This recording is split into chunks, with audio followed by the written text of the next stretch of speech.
자, 그러면 이제 내용의 구성에 따른 이제 수업 유형을 이제 할게요. 사건 학습은 이제 그냥 읽어보시고, 자, 인문학습을 볼게요. 인문학습. 자, 인문학습은 이제 파란 체계도 있고, 그 다음에 녹색 체계도 있어요. 파란 체계도 있고, 녹색 체계 있는데, 파란 책은 이제 각자 읽어보세요. 왜냐면 그 녹색 책하고 거의 겹쳐요. 그래갖고 뭘 그렇게 나올 것 같진 않고요. 그 다음에 이제 인문학습 관련돼 가지고 이제 기본서 있는 내용을 좀 약간 한번 훑고 지나갈게요. 자, 그 기본서, 아이고, 잠깐만요. 몇 페이지 펴보시냐면요.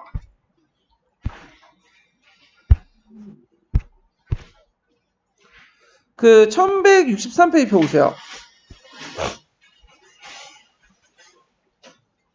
자, 인문학습을 이제 그 녹색 책에서는 어떻게 얘기하고 있냐면 인문학습하고 인문학습 이렇게 있어요. 그러니까 요때 인문학습은 이제 작은 범위 인문학습이고 요때 큰 인문은 큰 범주 인문학습이죠. 그래서 보통 이제 요 인문학습 종합적 접근 방법은 인문에 대해서 총체적으로 다 보는 거야. 그래서 이거는 주로 어디에서 이제 하냐면 도덕과에서 도덕 윤리 과목 있죠? 그래서 우리가 이제 어릴 때 정기 자서전 그런 거 있잖아요. 그래서 끝내는 이놈이 좋았다, 이놈이 나빴다 이런 식으로 평가를 하잖아.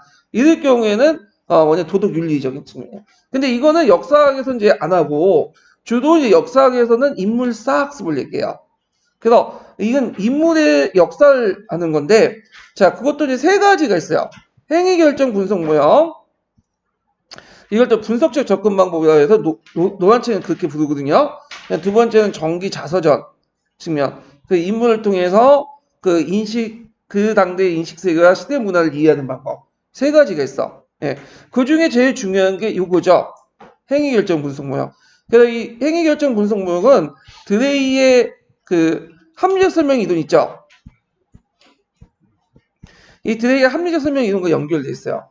그리고 여기에 대한 구체적 내용의 학습 모형은 어디에 있냐면 노란 책 찾아보면 있어요. 노란 책. 예. 그래서 관심 있는 분들은 노란 책 찾아보세요. 예. 자, 그래서 이제 있고 그 다음에 이제 인문학습은 다양한 그 학습 방법에 적용할 수 있죠. 뭐 토론학습에도 적용할 수 있고 모의 재판에도 할 수 있고 등등. 그 다음에 인문학습의 대상은 우리가 맨날 개별 인문만 생각하는데 집단도 생각할 수 있어요. 개화파, 그 메이지 유신 주도했던 그 사람들 그렇게 이제 할 수 있고. 자, 인문학습은 요거는 이제 아까 이제 작은 범위 인문학습으로서 아까 얘기한 것처럼 도덕과에서 이제 하는 거고요. 그 다음에 이제 여기부터가 이제 뭐냐면 인물사 학습이죠. 그래서 행위결정 분석 모형인데 행위결정 분석 모형은 이제 전생을 다 보는 게 아니라 한산도 대첩같이 한 부분을 봐. 그래갖고 그 한산도 대첩에서 뭐 목적, 상황, 수단에 따라서 그 이수신이 어떤 행동을 했는가 이런 것들을 이제 하죠. 자, 그래서 뭐 유의점 내용들 파악을 해주시고요. 그 다음에 이걸 통해 유용한 점. 네. 그래서 제 생각에는 이제 유의점과 유용한 점, 인문학습 할 때, 그 행위결정 분석 모형 할 때 시험 문제 나올 것 같아요. 좀 기억을 해두시고, 두 번째는 인물의 일생이나 정기 자서전을 이용하는 거죠. 한 인물을 통해서 역사적 변화를 보는 거야. 그러니까 미시적인 것 통해서 거시적인 것들을 보는 거죠. 한 인물을 통해서 역사의 변화나 발전을 유추시키는 그런 것들을 이제 같이 보는 거예요. 그 다음에 세 번째가 이제 뭐냐면 한 인물을 통해서 당대 인식 세계와 시대 문화를 이해하는 거. 이런 것들이 세 번째 유형이에요. 그래서 이렇게 이제 세 개로 나눠 볼 수 있고요. 그 다음에 전반적인 유용한 점과 유의점을 좀 보면,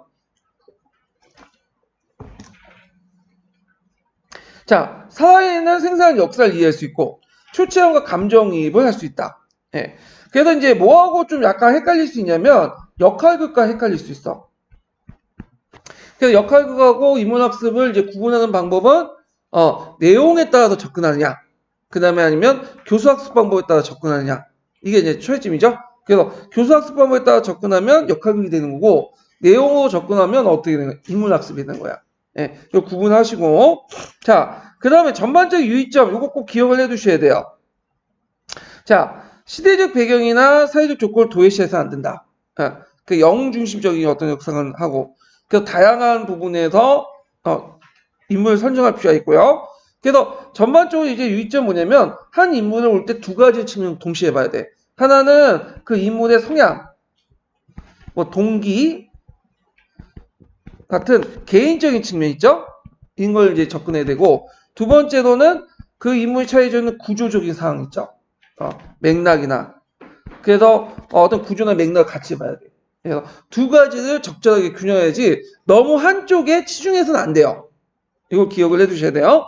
그 다음에 이 두 가지 측면을 보고 또 여기에서 이제 한 가지 더 추가하자면, 자, 윤리적 판단, 윤리 도덕적 판단을 뭘 해야 된다?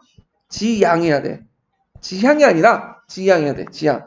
그러면 주의할 거 윤리적 도덕적 판단 하지 말라는 게 아니에요.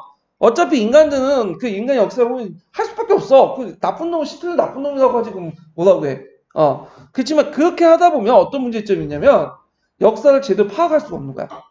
시틀가 나쁜 놈이다 딱 규정 짓고 나가면 볼 필요 없지. 뭐 역사 뭐 볼 필요 있어. 근데 이런 윤리적 도덕적 판단을 최소화하고 뭐냐면 중요한 건 왜 이 인물이 그런 행동을 했는가 그런 걸 생각을 해야 돼. 그래서 지향해야 된다. 여기 좀 기억을 해주시고요. 전반적 역사학계에서는 윤리 도덕적 판단은 지향을 하는 게 맞는 거야. 물론 윤리 판단을 해야 되겠다는 의견도 있긴 있어요. 그렇지만 전반적인 흐름이 그래요.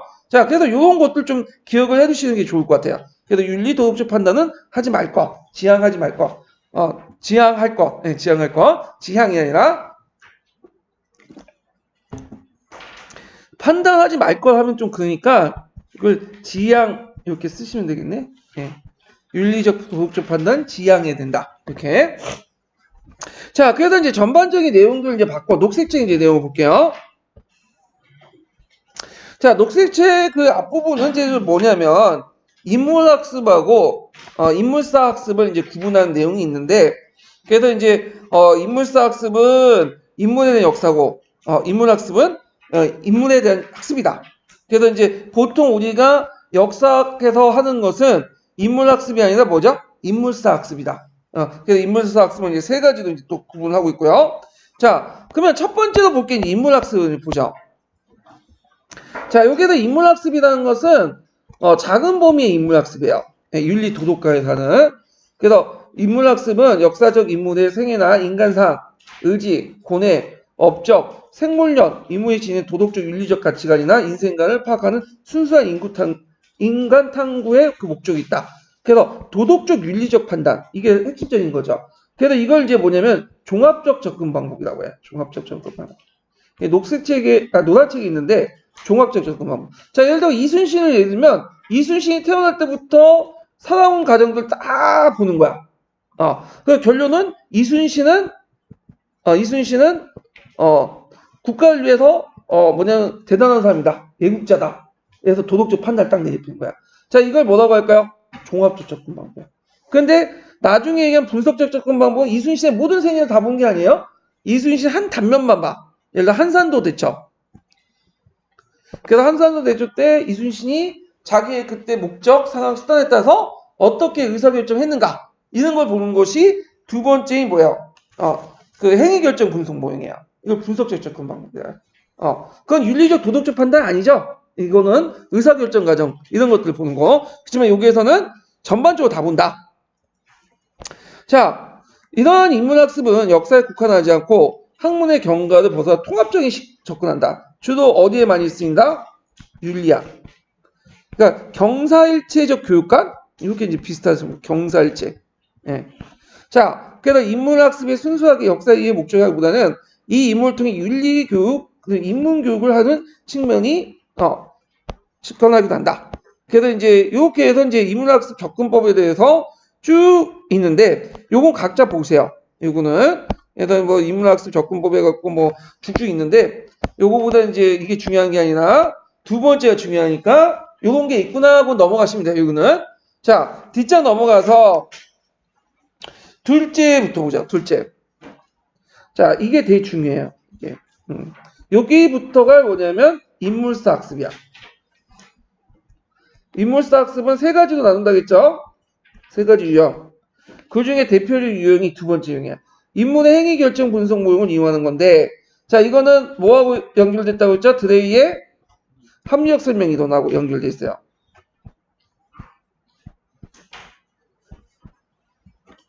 자, 이는 역사적 인물의 행위 결정 과정과 결과를 평가하기 이전에 그 인물의 특정한 행위 과정을 분석적으로 추론하는 거야. 어떤 한 단면을 보는 거야. 그래서 그 사항의 역사적 인물의 의미를 이해하는 거다. 행위 결정 분석 모형은 그래서 그 아까처럼 드레이에 더 볼 게 뭐예요? 세 가지죠. 먼저 뭐예요? 목적, 그 다음에 상황, 그 다음 수단. 목적, 상황, 수단을 서로 연결해서 수업을 구조화시켜야 된다. 예. 그런 행위가 과거에 일어난 것이며 그 안에는 행위의 복합성과 의도의 은폐성 때문에 이해하기 어려울 수 있다. 왜 그러냐? 애들이 그 당시에 학생들의 경험이 얘네들 짧은 생애 때문에 그 경험이 적게 살았잖아. 그러다 보니까 복잡한 성인들 활동을 이해하기 힘들어. 그것도 현재가 아니라 과거의 활동도 이해하기 힘들죠. 그러면 교사는 학생들에게 자신의 성경험을 통해 학생들의 인문의 행위를 유추할 수 있도록 지도해야 된다. 그래갖고 이제 보통 이게 그 역사책 보면 항상 권력자들에게 그 모든 사람들이 아불나잖아. 굽신거리고. 그걸 애들이 이해하기 힘들단 말이야. 그러면 이런 식으로 얘기하면 너네들이 일진 앞에 어떻게 할 것이냐. 그러면 요거 보면 금방 이해가 되지. 네, 성경험이잖아. 일진하고 권력자는 똑같거든. 그러니까 이런 식으로 얘기하면 금방 이제 먹힌다는 거죠. 예. 자, 그래서 이 교사의 활동, 교사의 역할, 지도사 이런 것들이 이제 있으니까 좀 기억을 해두시고, 자, 행위 결정 분석 모형을 사용해서 인물 학습을 구현할 때 주의할 점은, 자, 주의할 점은 이렇게 나와있죠. 첫 번째로 행위 결정에 영향을 미칠 수 있는 모든 요소를 생각해 볼 수도 지도를 해야 된다. 자, 그래서 이거는 아까 했던 거와 똑같아요. 뭐냐면 두 가지 측면을 보였죠. 한 인물을 볼 때 그 인물의 어떤 개인적인 거, 그러니까 개인적인 어떤 성향이나 등등, 그 다음에 또 그 인물이 처해져 있는 객관적 조건이나 구조 이런 것들을 같이 봐야 돼. 한쪽만 보면 안 돼요. 그래서 이러한 요소들이 쭉 나와 있어요. 이게 이제 인간의 어떤 개인적인 측면과 어떤 여러 가지 객관적 사항들을 얘기하는데, 개인의 성향이나 의지, 행위자 상황에 대한 인식, 행위 결정이 제한할 수 있는 조건, 상황, 행위자 의도, 동기, 행위 결과의 예측들을 포함할 수 있다. 그러니까 그 한 개인적인 거와 그 개인을 둘러싸이는 객관적 조건, 상황 이런 걸 동시에 봐야 된다는 거죠. 그래서 이러한 요소들은 가능하면 편향되지 않게 검토해야 된다. 구조와 그 개인의 성향을 같이 봐야 된다. 같은 상황에 처해 있는 인물의 행위 결정이 이해하는데 개인의 성향과 개성을 집중적으로 요인을 보면 각 인물의 세계관, 시대 상황 조건들을 도외시할 수 있다. 예. 그래서 너무 개성에 그 집중을 맞추다 보면 상황과 조건을 보지 못하죠. 자, 예를 들어 갖고 조선 개국을 앞두고 하여강을 불렀던 이방원은 이방원이 기회주의이기 때문에 그 단신가를 불렀던 정몽주는 지조가 깊은 사람이기 때문에 단순한, 이렇게 하면 시대적 조건을 너무 무시한다는 거야. 그리고 개인의 주체적 의지를 가소평가할 수 있다. 왜냐면 그 당시 뭐 이방원은 뭐 없는 거예요. 그러니까 이 사람은 이제 별게 없어. 가진 게 없는데 정몽주는 좀 가진 게 있단 말이야. 그러니까 이런 객관적 조건의 차이가 있죠. 그리고 요게 성향으로 갖다가 붙이면 이 사람은 그냥 원래 그러기 때문에 그런 거지 뭐 의지나 이런 것도 없어서 상관없어 이렇게 얘기할 수 있겠죠. 그래서 객관의 조건하고 그 개인적 성향이나 이런 여러 가지 종합적으로 봐야 된다는 거야. 예. 근데 이것도 이제 하여거나 단신가 불렸다는 것도 역사 사실이 아니죠. 이건 후대 만들어진 얘기예요. 예, 하여가 단신가는 고려사나 그나 고려사저나 조선왕조 실력이 전혀 없는 내용이야. 서로 주고받았다는 거는. 나중에 이제 그 정몽주의 이제 문집이 있어요. 예, 그 포온집이라고. 거기에 후대 실려 있는 내용이야. 그러니까 후대 사람들이 정몽주의 어떤 그 뭐냐면 지조, 그 다음에 이런 것들 절개, 이런 것들 부각시키기 위해서 만들어진 뭐예요? 일종의 담론이에요. 근데 이걸 역사 사실로 잘못 이해하신 분도 있더라고. 이 교수도 이게 잘못 이해해가지고 갖다 적어놓은 건데, 이거는 실제 역사 사실 아니에요. 그래서 단신가하고 그 하여가는 역사책이 없어요. 가만히 보면 한국사책이 없어요. 가면 어디에 있어? 문학책이 있는 거야, 문학책. 근데 문학책은 팩트만 적어놓고 하는 게 아니죠. 그래서 일단 이거는 시대상이 아니야. 역사 팩트가. 자, 하여튼 이건 예로 이제 받아들이면 되는 거고. 자, 그 다음에 행위결정 분석 모형은 특정한 역사적 상황 속에서 인문의 행위를 하기 위한 고유했던 점을 생각해보는 과정에서 시대적 배경을 이해하고 그 다음에 행위의 의도, 전개과정, 결과 등을 탐구하는 능력을 배양하며 역사적 속에서 인간 행위의 역할을 이해하는 데 유용한 법입니다. 자, 요게 이제 요 쭉 나와 있는 게 뭐죠? 행위 결정 분석 모형을 할 때의 유용점이죠. 예. 그래서 첫 번째, 자, 특정한 역사적 상황 속의 인물이 행위를 하기 위해 고유점을 생각하는 과정의 시대적 배경을 이해하고 두 번째로는 행위의 의도, 전개 과정, 결과를 탐구하는 능력을 배양하며 그 다음에 세 번째로는 역사 속에서 인간의 행위의 역할을 이해하는 유용한 법입니다. 그 인물의 행위를 옳고 그름을 가르기보다는 도덕적 판단보다는 그가 어떤 상황이 왜 그런 행위를 추론하고 그리고 그것이 어떤 결과를 초래했으며 역사적 맥락 속에 그 어떤 의미가 있는지 평가하는 방법이다. 이렇게 보시면 돼요. 그리고 제가 이제 사업하면서 느낀 게 뭐냐면 절대적으로 나쁜 사람과 절대적으로 좋은 사람은 없어요. 예. 그러니까 그 사람이 나하고 맞느냐 안 맞느냐 차이고 그리고 어떤 행위를 할 때도 내 입장에서는 안 좋은 행위지만 그 사람 입장에서는 타당한 행위고 또 다른 사람은 또 좋게 볼 수도 있는 거야. 근데 선과 악으로 이렇게 나눠버리면 그게 보이겠어요? 안 보인단 말이야. 물론 시틀러 같이 진짜 누구나 공감할 수 있는 거의 90% 인간들이 공감할 수 있는 사람들 공감할 수 있는 진짜 악인도 있지만 대부분 사람들은 그렇지 않단 말이야. 역사적 인물도 마찬가지예요. 예. 그래서 선과 악을 가지고 꼭 얘기를 하는 게 아니라 그 행위 자체가 왜 그런 행위를 했는지 어떤 결과를 초래했는지 그 행위가 왜 역사적 맥락에서 어떤 의미를 갖고 있는지 그래야지만 제대로 된 역사적 공부를 할 수 있다. 이렇게 이제 볼 수가 있죠. 세 번째로는 이제 뭐냐면 인물의 일생이나 전기 자서전을 이용하는 거야. 이건 뭐냐면 그 인물을 통해서 뭘 보는 거죠? 역사를 보는 거야. 역사의 어떤 변화, 원동력 이런 것들을 보는 거야. 그러니까 이제 인물을 통해서 역사의 변화를 보는. 그러니까 일종의 뭐라고 이제 보시면 되냐? 비유? 이렇게 이제 보시면 돼요. 그러니까 미시적인 행위를 통해서 거시적인 흐름을 좀 뭐냐면 서로 연결시켜 비유해서 이해시키는 방법이에요. 이해되겠죠? 자, 그래서 이제 주로 전기나 자서전 인물을 통해서 역사의 본질을 이해하는 거예요. 그래서 역사의 사건과 전개 과정이 있듯이 한 인물의 성장 과정에 여러 경험과 고비가 있죠. 그 역사적 전환기가 있듯이 인물의 삶에도 전환기가 있죠. 그래서 그 중요한 순간에 인물의 의사결정이 있고 그러한 결정 뒤에 여러 가지 복잡한 상황과 이해관계가 함께 인물의 의지가 자리 잡고 있고 이 인물이 태어나서 죽을 때까지의 과정을 연대기적 사고를 갖출 수 있고요. 그래서 여기에는 이제 이 방법의 장점이 나오죠. 연대기적 사고 방식을 갖출 수 있다. 그 다음에 그 두 번째는 인물의 삶의 전환기를 나누면서 역사의 개념 변화와 개념 원동력을 갖출 수 있고 세 번째로는 한 인물이 관여한 사건을 분석을 해석하는 과정에서 역사 해석을 갖출 수 있다. 그 다음에 한 인물의 인생을 통해서 그 인물을 통해서 역사의 본질, 역사 탐구 방법을 갖출 수 있다. 한 세네 가지가 나오네요. 그래서 그 세 번째 유형의 장점 이렇게 했으면 이렇게 쓰는 거 이렇게 쓰시면 돼요. 자, 예를 들어 갖고 이런 게 예를 들 수 있죠. 제 이순신을 좀 존경하는데, 예. 이순신이 원래는 그 문과를 공부하려고 했던 사람이 아니라 그 문과를 봤어요. 근데 문과에서 이 사람이 4번을 떨어진 것 같아. 4번을. 그러다가 이제 안 돼가지고 이제 양반 유지하려면 이제 문과를 봐야지. 그래서 문과를 봤는데 한 번에 붙지 않았어요. 뭐죠? 2번 만에 재수해갖고 붙은 거야.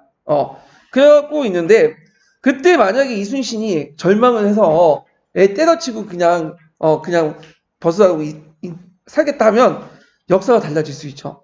예. 그리고 여러분처럼 누군가 이제 임명 게시판 계속 있는데 자기 초수에 합격했다 했는데 나는 지금 장수생이다 하면 비가 내가지고 때려치면 그럴 수 있잖아요. 근데 이순신은 그렇게 때려치지 않았어. 그래서 이순신이 때려치지 않고 문과에 2번만에 합격했기 때문에 전체 부분 육수를 한 거죠. 육수만에 합격했기 때문에 우리나라 역사가 달라졌잖아. 그래서 여러분도 이런 생각을 가질 필요가 있어요. 내가 지금 나이 많고 지금 초수에도 합격하지 못하고 막 지금 오수 육수 한단 말이야. 아, 나 때려쳐야 돼. 어린애들 지금 초수에 합격한 애들이 많잖아. 질투심 나죠. 열받지. 그래서 때려치면 여러분들 역사가 달라질 수 있어요. 예. 그렇게 생각하시면 돼요.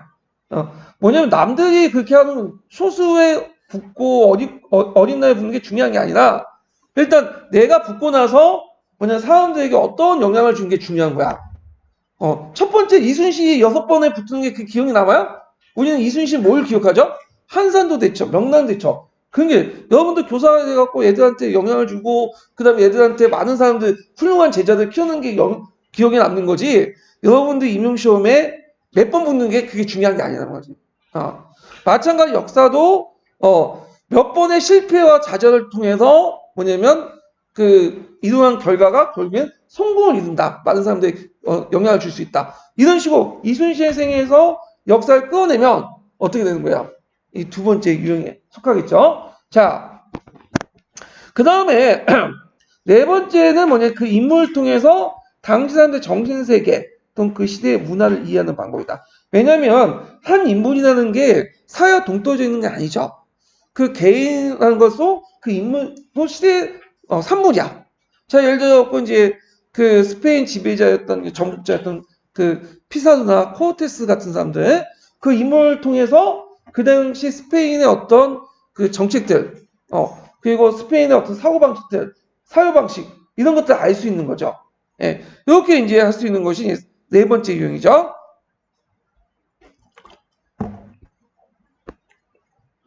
그래서 이런 그 네 번째 학습을 통해서 당시 인물이 우리와 다른 시대와 다른 가치관의 생활 방식, 사고 방식을 가지고 살았다는 것을 이해하게 된다. 첫 번째 유형점이고, 두 번째 그 인물이 처해진 상황과 누린 권리, 짊어진 의무, 그 인물의 사고 행위를 제약했던 제도적 간섭적 조건, 그리고 자연환경적 또 사회적 조건들을 구체적으로 조사해야 된다. 이게 잠깐만요. 네, 이게 유형 원점이고 관련된 이제 하기 전에 이걸 하기 전에 이제 사전 조사 이 내용이네요. 여기는요. 물론 현재 우리 과거 사람처럼 생각하기 어렵다. 따라서 인물을 통해 과거 사람들의 정신을 이해한다는 것은 그 인물을 둘러싸고 있는 조건을 대한 조사를 기초로 그 인물이 남겨져 있는 여러 증거를 통해 예를 들어 그 인물이 생각했던 고민했던 거 느낀 것들에 기초하여 당시 비슷한 조건에 있었던 사람들의 정신세계를 이해한다. 예. 그래서 나아가서 그 사람이 사고행위의 질서를 부여했던 사고행위에 제약했던 문화에 대해서도 생각해 본다.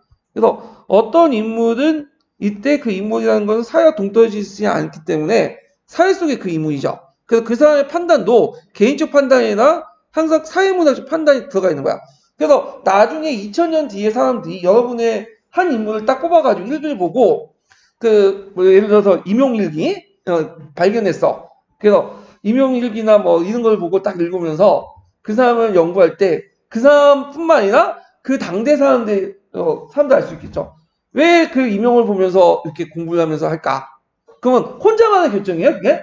아니죠. 자신의 결정도 결국에는 사회적 폭 속에서 결정되는 거야. 그 사람을 연구하면서 사회적 의미를 깨달을 수 있는 거예요. 임용을 왜 공부하는 걸 깨달을 수 있는 거야. 그 당시 사람들이. 네, 무슨 말인지 알겠죠? 그래서 이런 것도 좀 기억을 해두시면 될 것 같아요. 그래서 이거는 사전에 뭘 조사할 것인가. 그래서 이걸 통해서 그 당시에 사람들의 가치관과 생활 방식, 사고 방식을 이해할 수 있다는 게 또 장점이죠. 자, 그래서 네 가지 유형이 있는데 첫 번째 유형은 버리시고 그 두 번째, 세 번째, 네 번째 특히 두 번째 유형 있죠? 예, 장점, 유의점 이런 것들 꼭 기억을 해두시면 좋을 것 같아요. 자, 그 다음에 개념학습 보죠.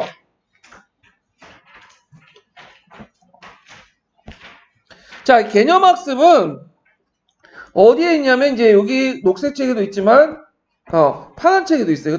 두 개 같이 봐야 돼요. 개념학습은. 자, 그러면 기본 심화 강의에서 이제 개념학습 관련된 내용을 좀 볼게요.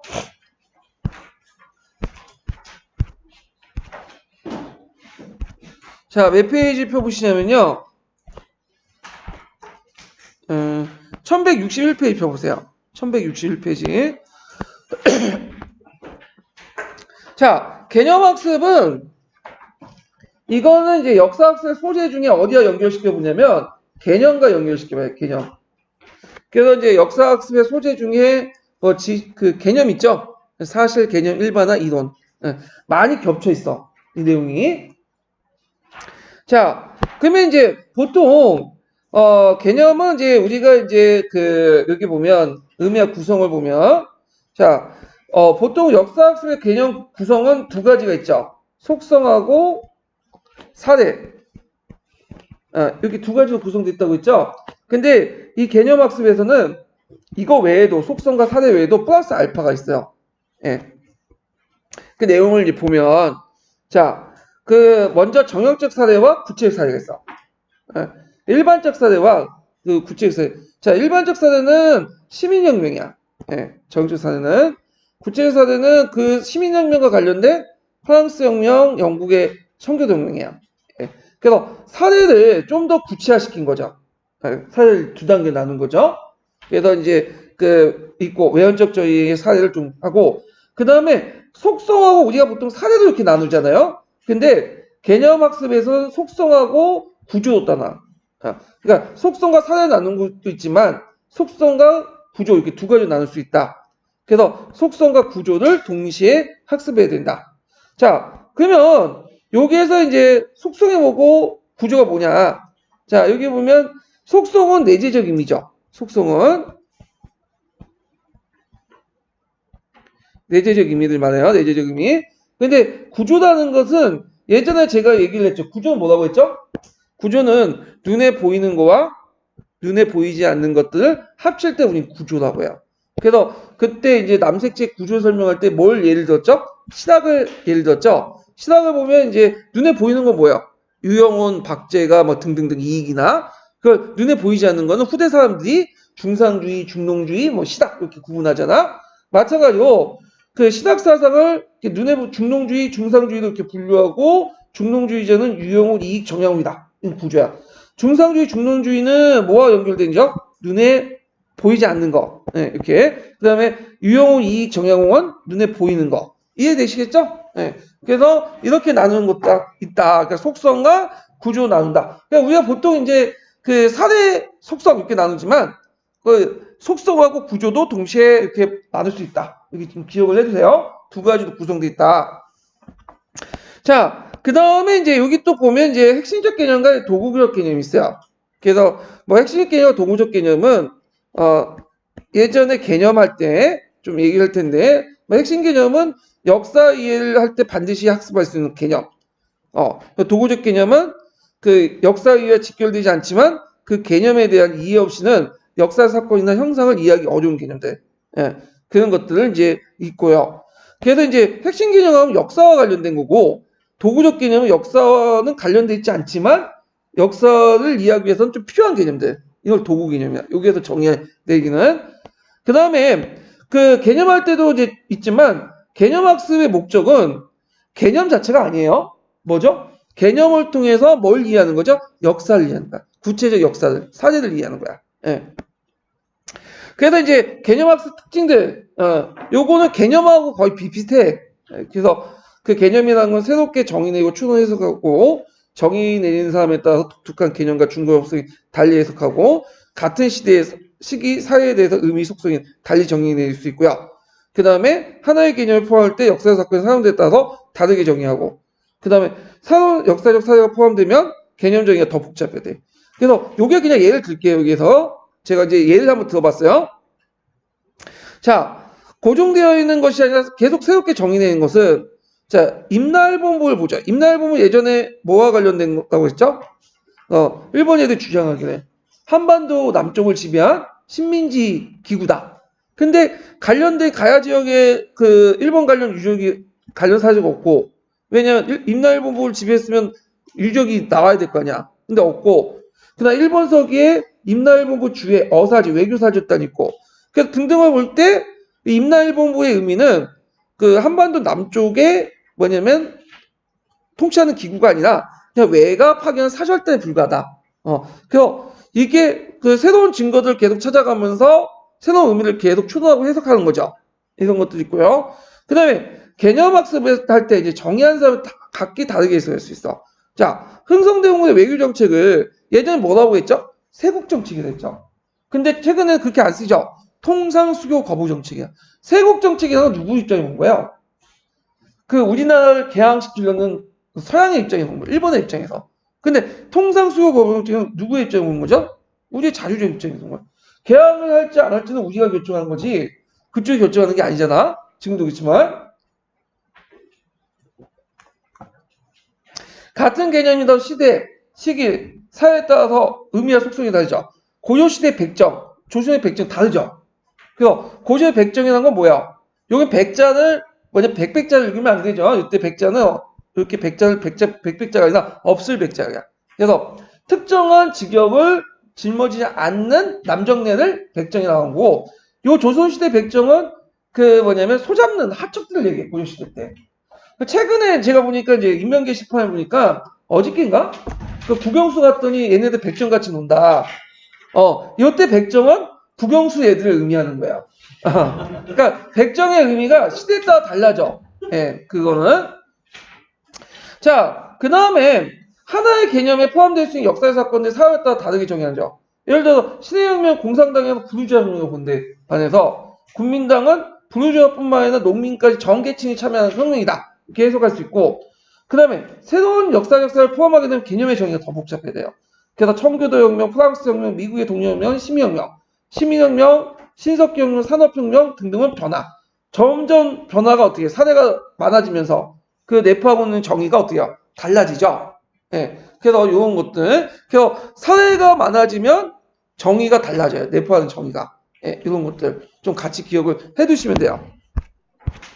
자, 그 다음에 이제 수업에서 이제 활용을 보면 되게 두 가지 이제 수업 모형이 있어요.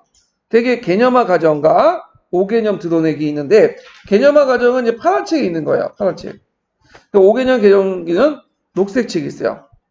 예, 이것도 녹색 책이 있는지 모르겠는데, 있을 것 같긴 한데, 하여튼, 이게 있는데, 시험 문제 나왔던 거는 이 개념화 드러내기야. 개념화 과정. 아니, 5개념 드러내기 개념화 과정. 탐구활동 과정과 연결되는데, 그 순서 외워주세요. 순서가 예전에 시민혁명과 관련돼 갖고 나왔어요. 12년 2차 기출문제 나왔던 거거든요. 자,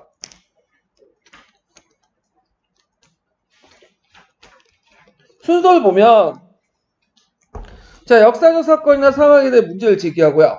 그게 한우된 개념의 잠재적 의미를 창출하고, 의미를 뒷받칠 수 있는 사례를 조사하고, 의미를 명확하게 해서 유사하거나 새로운 사례를 해당 개념에 적용해 의미를 재검토하는 거죠.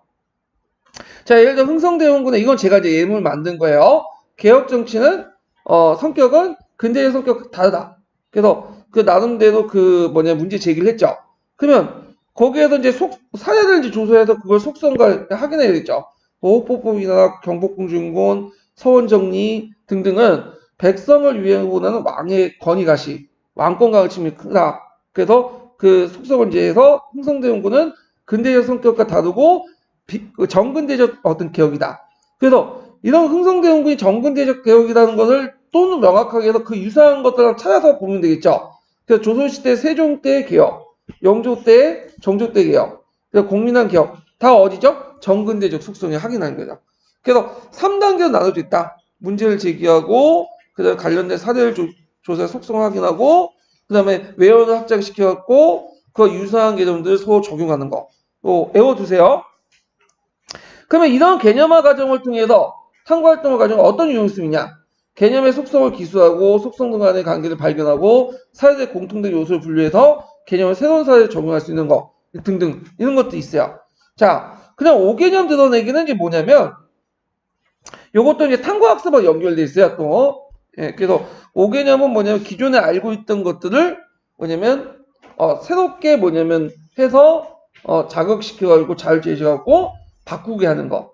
그래서 주로 이제 교사 중심의 문답식이나 토론식 수업에 진행하는데 요 단계 모형은 요게 이제 녹색책에 있거든요.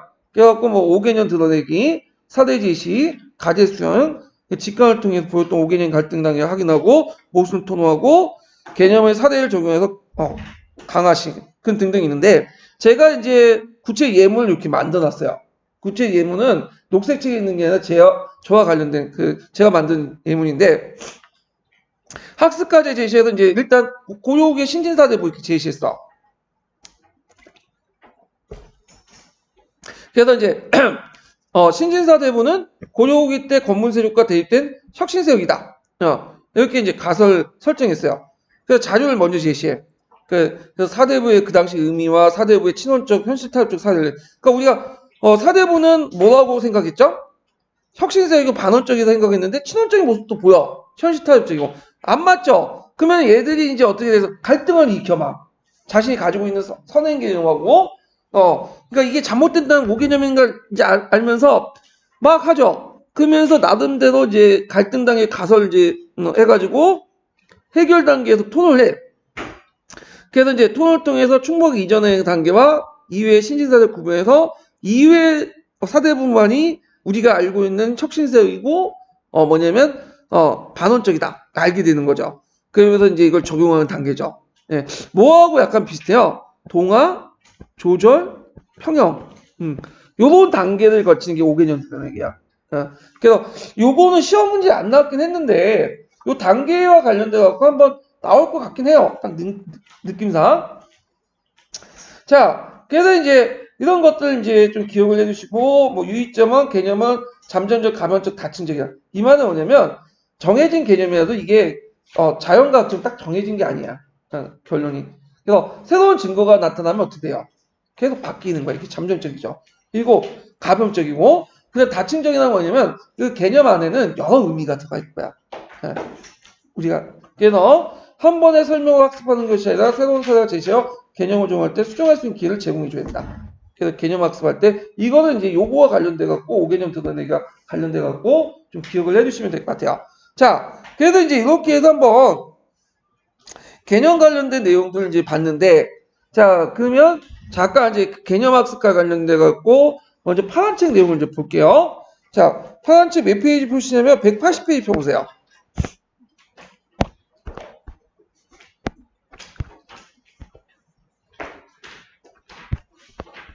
이게 180페이지인가? 잠깐만요. 아, 좀 뒤에 있네요. 180페이지가 아니라 제가 잘못 찾았어요. 여기 있다. 몇 페이지 이게? 188페이지.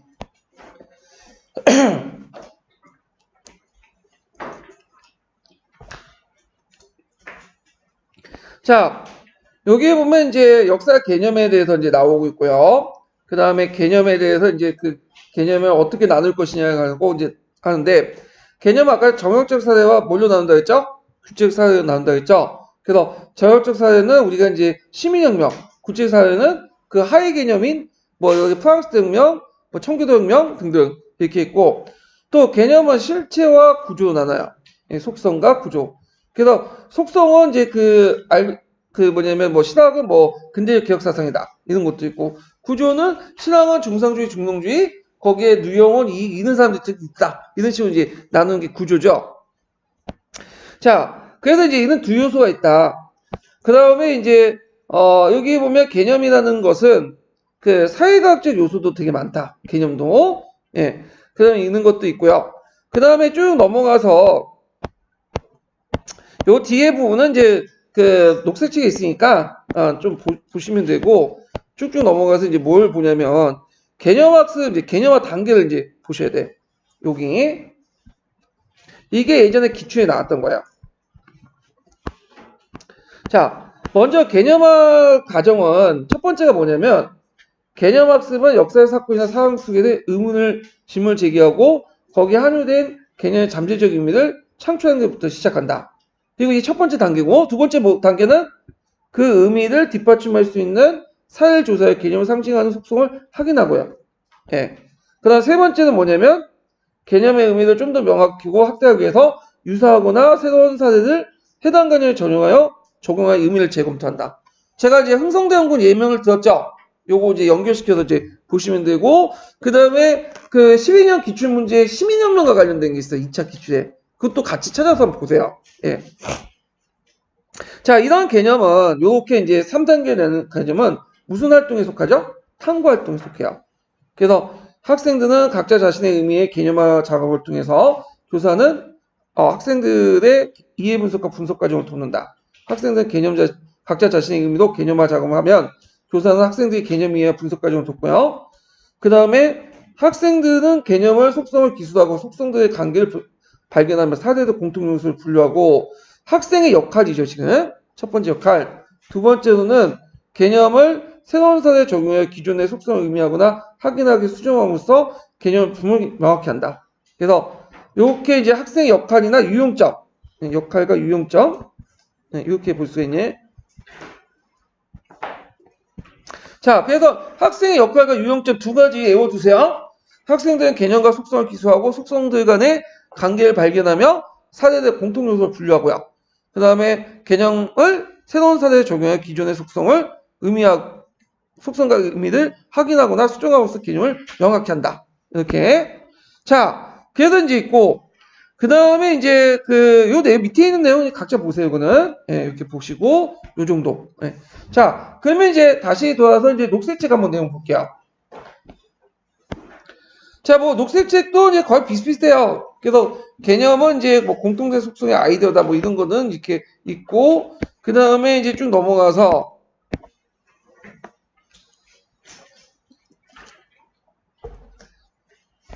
자, 뭘 보냐? 개념 학습의 특징을 봐야 돼. 개념의 특징. 요거 나올 수 있죠.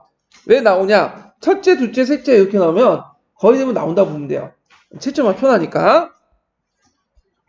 자, 개념은 고정되어 있는 것이 아니라 새롭게 정의되고 해석되죠. 그래서 새로운 사건이나 사실이 발견되면 또 종전의 인식이 변해서 개념이 창출되고요. 두 번째, 같은 개념이라도 사용되는 사람, 정의하는 사람들이 독특한 개념의 준거, 개념 형성에 따라 그 의미가 해석되죠. 그 다음에 세 번째는 같은 개념이라도 시대, 시기, 사회에 따라 그 의미와 속성이 조금씩 달리 정의할 수 있죠. 그래서 고려시대 백정, 조선시대 백정, 지금의 백정이 다르잖아. 자, 그 다음에 네 번째는 하나의 개념에 통합될 수 있는 역사의 사건들 또한 사람에 따라 다르게 정의할 수 있죠. 뭐 신의 혁명도 아까 지나갔죠. 불의적 혁명이라고 얘기할 수 있는 사람도 있고, 뭐 정계층의 혁명이다. 이렇게 얘기할 수 있고. 그래서 한 네 가지 있는데 이거 외워두세요. 첫째, 둘째, 셋째, 넷째 외워두시고요. 자, 그 다음에 이제 그 개념은 속성과 구조가 있다. 그 속성이라는 것은 그 개념 안에 범주화된 사건이나 형상의 공통된 성격의 특징, 요소들이며 구조는 그 개념 안에 범주화된 사건들의 형상들의 관계를 말한다. 그래서 우리가 이제 중상주의, 중농주의, 그래서 중상주의, 중농주의는 서로 뭐를 통해서 관계 짓는 거예요. 시작. 그 다음에 뭐 유용원, 그 다음 이익, 이익, 적양성 이런 등등등은 뭘 통해서 중상주의, 이렇게 중농주의 이런 식으로 이제 관계 짓는 거죠. 자, 그 다음에 학생들이 개념 수업을 할 때 백지 상태에서 그대로 하는 게 아니죠.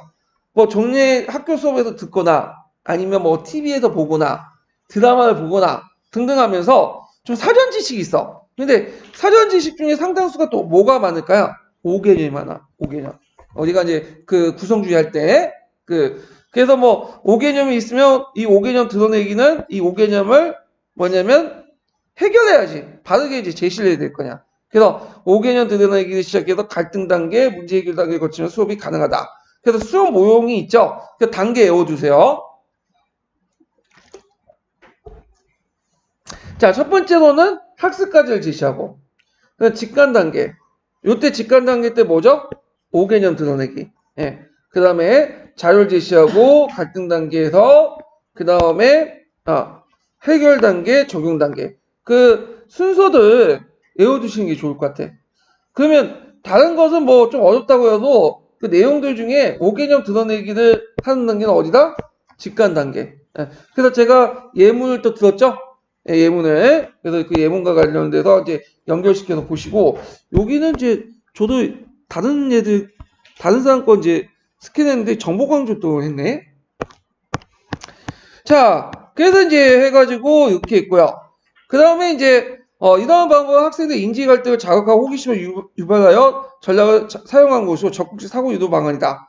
그래서 이런 것들. 그 다음에 이제 교사 중심의 문답식, 토론식, 그 다음에 진행될 수 있다. 뭐 등등등 이런 것도 있고요.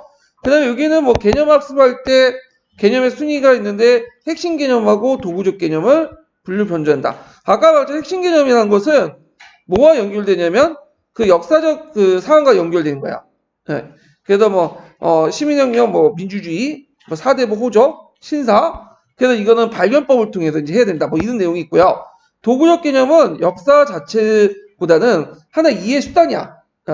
그래서 그 개념의 이해 없이는 역사 사건이 항상 이해하기 어려운데, 예를 들어서 권력, 신분, 계급. 그러니까 아까 이제 앞에 거는 뭐와 관련된 거야? 역사와 관련된 개념이고, 요거는 도구적 개념은 사회학과 이제 관련된 개념이죠. 자, 그 다음에 이제 개념의 성격을 볼 때 개념이라는 것은 항상 그 자체가 잠존적이고 가변적이고 가칭적이다. 따라서 개념을 한 번의 설명이나 학습하는 것이 아니며 새로운 사례를 제시하며 그 개념을 적용하고 수정할 수 있는 기회를 제공한다. 개념 학습할 때 교사의 뭘까요? 역할이 나오죠. 교사 역할. 네.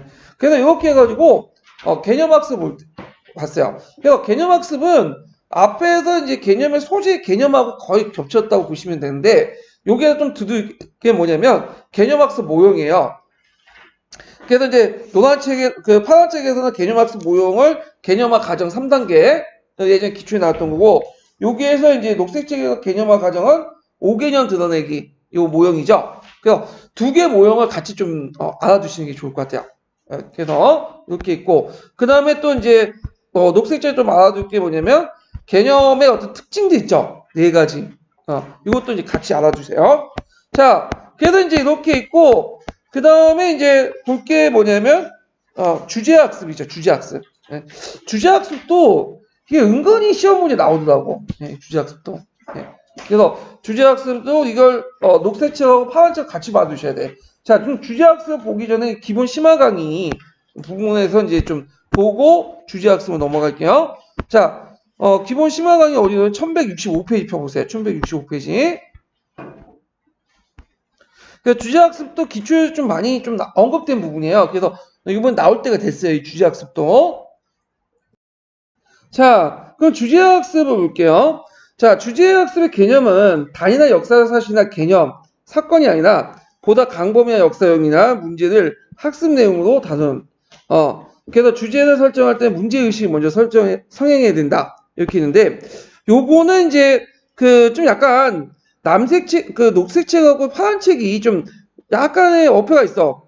그래서 강범위의 역사나 문제를 또 다룬다고 해놓고는 주제할 때는 뭐냐면 특정한 문제를 또 다룬다고 했거든요. 그래서 어느 부분까지 해야 되는지 모르겠는데, 하여튼, 자, 그러면 주제학습의 이제 설정 방식 도식, 이거 외워두세요. 주제들은 되게 단원의 명칭들을 이제 많이 사용해요. 물론, 녹색책은 단원 명칭 외에도 여러 가지 방법이 있지만, 여기는 일단 일반적으로 단원의 명칭을 사용하고 있고, 그 다음에, 이렇게 정할 때, 학습 목표 있죠? 그리고, 대주제를 정하는데, 예를 들어 1945년부터 1450년부터 1550년 탐험과 만남. 그러면 이제, 이 대주제에 있으면 주제 요소가 있어요. 이걸 소주제라고 또 해요. 다양한 방향에서 소주제를 접근할 수 있죠. 그래서 예전에 어떤 문제가 나왔냐면, 소주제 쓰라는 문제가 나왔어. 다양한 방향. 근데 이게 답이 예매해. 이게 03년 기출문제였거든요. 좀 그랬는데, 그런 문제가 나왔어요. 그 다음에 이제 여기에서 이제 보면 이제 주제 설정 방법에 대해서 되게 많은데, 제일 일반적인 게 뭐냐면 단원명을 설정하는 거예요. 단원명을 역사 수업의 주제에 설정하는 건데, 그 외에도 여러 가지 방법이 있어요. 이 방법은 녹색책이 있어. 그래서 녹색책 한번 그때 읽어보고, 그 다음에 주제학습의 제목을 이제 정해야 되는데, 이것도 예전에 시험 문제 나왔어요. 그때 가능한 논술 문항 형식으로 제시해야 돼요. 논술 문항 식으로. 그래서 이제 예를 들어 갖고 헨리 8세와 엘리어스 시대와 등장한 새로운 젠틀리가 정리하고 그들이 부를 축적하고 안정을 누리는 방향을 설명해라. 이런 식으로 우리가 여러분 대학교 논술 시험 있죠? 그걸 제시해야 돼. 개조식으로 제시하면 안 돼요. 헨리 8세와 엘리어스 시대의 젠틀리 이렇게 쓰면 안 돼. 그래서 이렇게 논술 문항 형식으로 가능한 제시를 한다는 거 좀 기억을 해두시고요. 그 다음 주제학습은 또 뭐와 연결되냐면 탐구학습과 연결돼요. 항상 예전에 얘기했지만 탐구학습은 여러 학습 모형과 연결된다고 했죠. 그래서 탐구학습과 연결된다. 좀 기억을 해두시면 돼요. 자, 그 다음에 그 이제 요 관련 거는 이제 제가 나중에 얘기를 좀 해버리고 그 지도 방안 같은 경우에는 그 단선 주제 조사할 경우에는 문장을 뺏겨오기 때문에 주로 구체적으로 심층적으로 제시해야 돼. 이 주제학습도 마찬가지야. 예. 그래가지고 구체적으로 심층적으로 제시해야지 뺏겨오지 못한다. 뺏겨서 오히려 붙이지 않는다는 거죠. 저도 이제 뭐 논술 그 오면 조사가 가면 다 뺏겨오더라고. 긁어가지고. 그래서 뭐 갑신전변에 대해서 서술하시고 이런 식으로 내면 안 돼. 갑신전변 시기의 국제 정세에 대해서 자신의 생각을 밝히시오. 그럼 어디에 뺏겨오지 못해. 왜 검색해도 그게 안 나오는 잘. 그러니까 구체적으로 이렇게 명확하게. 자, 그래서 이제 이런 것들 좀 기억을 해주시면 되고, 자, 그 다음에 이제 요 다양한 것들은 나중에 좀 뒤에 좀 얘기를 할게요. 대체로 이렇게 구성이 됐다. 이렇게 보시면 되고, 자, 그러면 파란 책을 이제 볼게요. 파란 책 190페이지 펴보세요.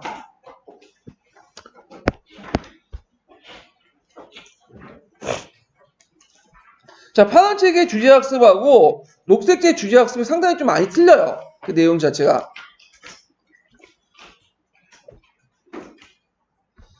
자, 주제학습 볼게요. 파란 책 보면 주제학습은 단위나 역사 사실이나 개념 사건이 아니라 보다 강범위한 역사 영역이나 문제를 학습 내용 다루는 것이다. 이렇게 정의를 내리고 있죠. 근데 약간 이제 제가 아까 제가 의문점에 푸는 게 녹색책 좀 내용을 보면 녹색책 주제학습이 253페이지에 있거든요. 어떻게 돼 있냐면 거기 이제 보면 이제 주제학습을 설명해 놓고는 여기 보면 주제학습은 서로 연관성 있는 여러 가지 사건들을 하나의 주제에 묶어서 학습함으로써 그 시간의 흐름 속에서 심층적으로 탐구하는 데 있다. 한 국면의 변화를. 그래서 파란책 내용하고 녹색책 내용이 좀 띠가 안 맞거든요. 네. 그럼 어느 책 내용을 믿어야 될까요? 녹색책. 녹색이 뒤에 있는 내용이고 파란책 앞에 있는 내용이니까 녹색책. 그래서 심층적 탐구가 맞아. 그래서 주제학습 조직 방법도 이제 뭐냐면 주제 중심 방법 있죠. 그것도 심층적이잖아. 그렇기 때문에 요거가 맞는데 주의할 것은 주제학습을 할 때하고 이제 예전에 어떤 문제가 있어요. 주제학습을 냈는데 답을 어디에서 찾았었냐면 내용 조직 방법에서 찾았어요. 틀린 거지. 왜냐면 내용 조직 방법은 하고 물론 비슷하죠. 근데 개념이 비슷하다 그래갖고 답이 똑같은 건 아니에요. 그러니까 내용 조직 측면에서 물어볼 때는 내용 조직 측면을 얘기해요. 내용 조직이 어떻다. 근데 이건 뭐예요? 교수 학습 방법과 관련된 거냐? 그러니까 이제 안 맞는 거지. 그러니까 방향이 잘못된 거야. 그래서 역론을 풀 때는 이미지가 비슷하다고 쓰면 안 돼. 대충 유추해가지고. 그럼 거의 대부분 틀려요. 예. 자, 하여튼, 이 내용이 약간 다르다는 걸 좀 기억하고 다시 파란색 돌아서. 자, 주제학습할 때는 먼저 문제의식이 선행되어 있죠. 그래서 해당 그 주제에 대한 논의와 탐구에 필요한 이유를 내재되어 있습니다. 예를 들어 고대 지중해석에 대한 제목은 단원의 명칭일 수 있지만 주제도 있죠. 대개는 주제학습할 때 단원을 되게 주제를 많이 사용해요. 꼭 그런 건 아니지만 그래서 이제 주제의 세계의 고대인들의 신화와 의식 이렇게 구체화했고 그래갖고 학습 목표를 제시를 하는 거죠. 자, 그 다음에 남북전쟁을 할 때 주제를 설정하고 그 남북전쟁이 왜 일어나는가 살피는 수업이 가능하다 뭐 등등 있고 자, 그 다음에 쭉 넘어가서 두 번째 단락 보세요. 주제학습을 할 때는 하나의 소주제 또는 심도 있게 하는 그 다른 요소 경우 대주제 아래 소주제가 있다. 그래서 대주제 큰 주제 아래 그 밑에 소주제도 있다. 그래서 예전에 한번 그 시험 문제 나왔어요. 주제 요소를 쓰다. 주제 요소는 어디에 속하겠어요? 소주제 있죠. 그래갖고 이제 예를 들어갖고 뭐 1450년부터 1550년까지의 탐험과 만남 대주제에 설정하고 나서 그 외에 의식주의 생활, 가족과 유아 등등등등등 다양한 그 소주제에 접근할 수 있죠. 그래서 이렇게 주제 학습을 할 수 있다. 이게 예전에 한번 시험 문제 나왔으니까 꼭 기억을 해두세요. 예전에 그 시험 문제 나올 때는 이게 이런 식으로 나오지 않고 이제 그 개념적으로 이제 딱 물어보지 않고 적용하는 문제가 나왔어요. 그래서 답이 애매한데 하여튼 뭐 기본적인 틀은 요게 있으니까 기억을 해두시고, 그 다음에 또 예전에 이제 03년 문제 나왔던 게 뭐냐면 제목 쓰는 게 있어요. 주제학습의 제목은 논술 문항 형식으로 제시하는 것이 가능하다. 그래서 논술 문항 형식으로 제시하는 게 해야 돼요. 가능하다는 거는 이제 뒤에 있는 거고, 논술 문항 형식으로 제시해야 된다. 이게 기출에 나왔던 거죠. 그다음 헨리 팔세와 에디어 시대에 등장한 새로운 젠틀의 기능은 정의하고 그들의 부를 축적하고 안정된 누린 배경을 설명하는 등등등. 논술 문항 형식으로 제시해야 된다. 이렇게 기억을 해두시면 되고요. 자, 그 밑에 보면 이제 뭐 쭉쭉 있는데 그 각자 읽어보시고 여기 보면 이제 뭘 좀 하냐면 그 밑에 교사의 행동, 그러니까 이렇게 교사가 어떤 수업 활동을 해야 되나 주제학습에서 요것만 좀 기억을 해요. 성공적인 주제학습을 되기 위해서는 무엇보다 선정된 주제에 대해서 학생들 흥미와 관심이 필요하며 이를 위해서는 교사가 미리 다양한 관련 자료를 수집하여 재조직함으로써 학생들 제시하는 게 바로 니까 요게 이제 뭘까요? 교사의 역할이죠. 주제학습할 때 교사의 역할 외워두시겠죠? 네. 최근에 출세가 교사의 역할이 뭐냐? 그래서 교사는 미리 다양한 관련 자료를 수집하여 재조직한 후에 학생에 제시하는 게 바람직하다. 이렇게 쓰시면 될 것 같아요. 네. 자, 그래서 요 정도 이제 뭐 파란책 보고 실제 이제 최근에 문제 녹색책이 나오니까 녹색책에 집중 좀 봐야 되겠죠?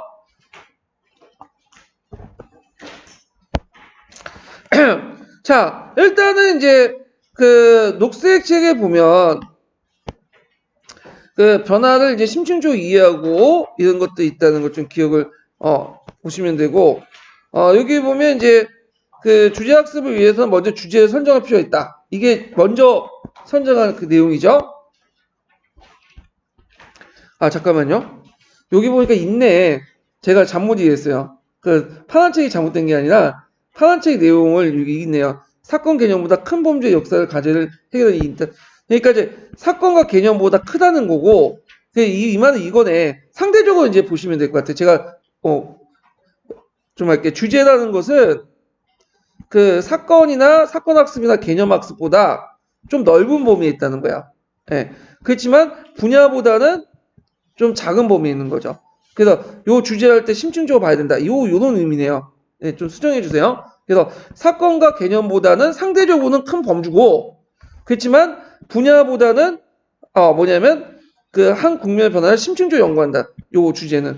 그래서 상대적 의미의 사건과 개념보다는 좀 넓은 범위고 분야나 뭐 연대기적 보고는 약간 심층적으로 연구하는 부분이다. 상대적 의미에서 이제 정리해 두시는 게 좋을 것 같아요. 범위 자체가. 뭐 중요한 건 아니지만 일단 자, 그래서 이제 주제학습을 위해서 먼저 주제를 설정한다고 했죠. 그래서 주제를 이제 설정하는 제일 대표적인 방법이 뭐냐면 단원명이야. 예. 그래서 첫 번째가 이제 제일 기본적인 게 이제 기본적인 그 단원명을 이제 주제를 설정하는 거죠. 자, 그래서 이제 있는데 그러면 쭉 읽어보면 주제학습 하나의 주제 아래 여러 역사적 사건이나 상황, 인물, 현상들을 관련시켜 이해한다. 따라서 가능한 몇 가지 밀접하게 관련 있는 사건이나 인물들이 심층적으로 탐구할 수 있는 주제를 설정하기 좋다. 그래서 주제학습할 때 고려할 점 이거 쓰시면 되겠죠? 자, 몇 가지의 서로 밀접하게 관련되어 있는 사건이나 현상, 인물들을 심층적으로 탐구할 수 있는 주제를 설정하겠다. 그래서 대표적으로 대체적으로 이제 그 보면